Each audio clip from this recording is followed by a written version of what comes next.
teď máme tady. Asi už poznáte, co to asi bude, že ano?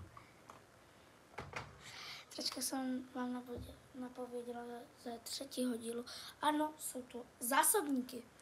Mám tady teda 2 úplně jako bombové zásobníky, které máme teda my s bráchou.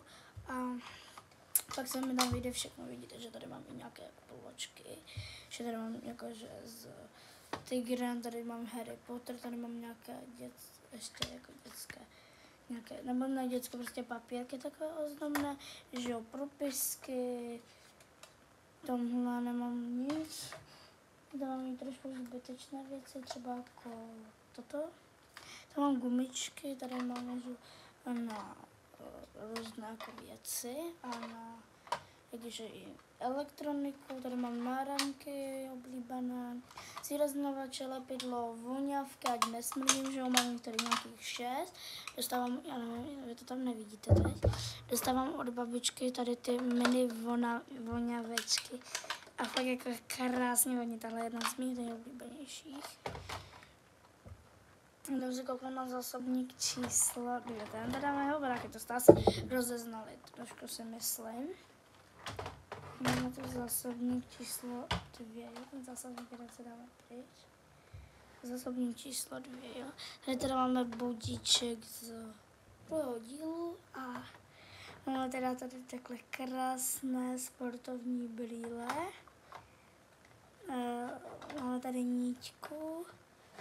Nevím, proč ji tam teda má. Izolek, to jsou takové klasické věci. A potom má tuhle věc a zámek, nevím proč. Tady má pak kabel na C a takovou skvělou kalkulačku.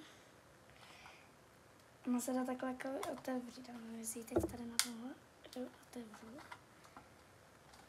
Ale už to budou něco třeba.